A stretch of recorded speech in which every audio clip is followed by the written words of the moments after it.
Okay, let's share it up. Um,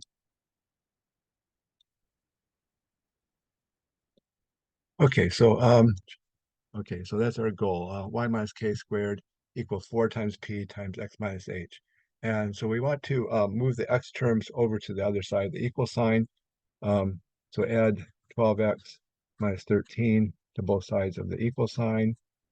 And that'll give us y squared minus 10y equals 12x minus 13.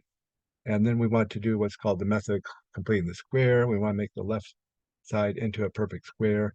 Take half the coefficient of y, half of 10 is 5. 5 squared is 25.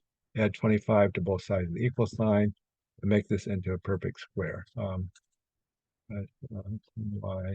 plus 25 equals 12x minus 13 plus 25. Okay, so then the left side is, you factor that y minus 5 times y minus 5, or y minus 5 20 squared. Negative 13 plus 25 is 12. We'll have 12x plus 12. And then we can factor the x. So the y squared, this left side is where we want it. We want to put in the right side in the form of 4 times p. So we want to factor out the 12. Y minus 5 squared equals 12 times 20x plus 1. And so we have a 12 here. We want a 4 times the number rather than a number.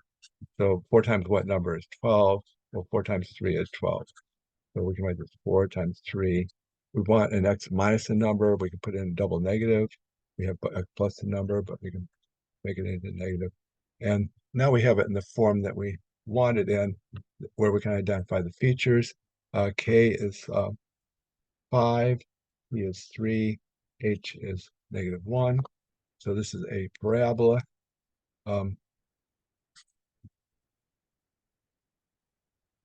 Vertex HK would be -1, 5. And we have other points,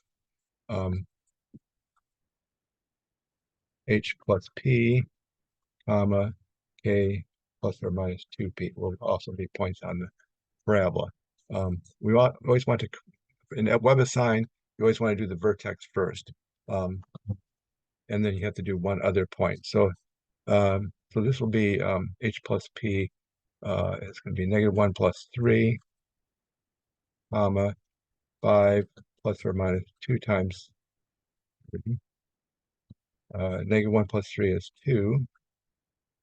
2 times 3 is 6. So 5, comma, 2, comma, 5 plus or minus 6. 5 plus 6 is 11. 2, comma, 11. And 5 minus 6 is 2, comma, -1. Okay, so we need the vertex, and we just need one other point. You can use either one of these points. I'm going to use the 2, -1, but you could also do the 2, comma, 11. You can use either one. Sometimes you might get a point that's off the graph. I think 2, comma, 11 is right on the edge of the graph, so you could probably use that. But if you get a point that's not on the graph, then use whatever one is on the graph.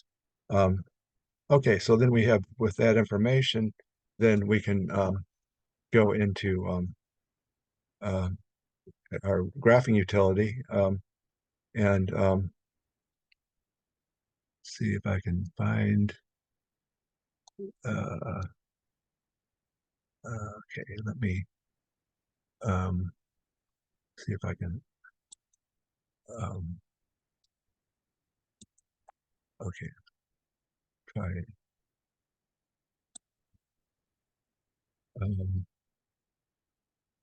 Okay.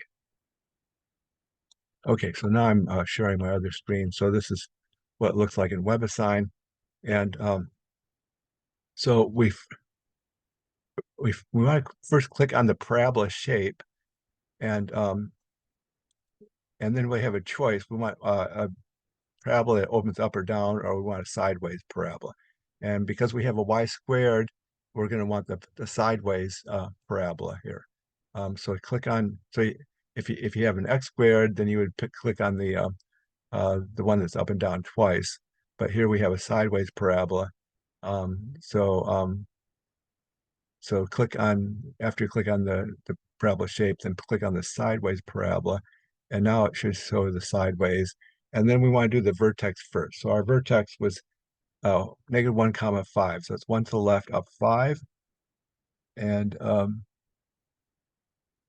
click on that point there.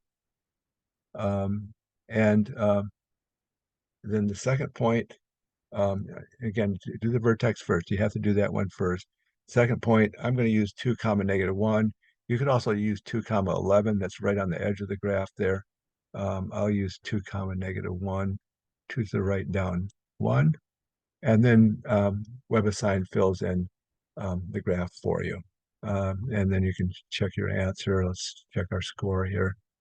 And there's a green check mark, so it looks like we got it right. Okay, so that's it. I'll also put the written transcript of this video in the course files.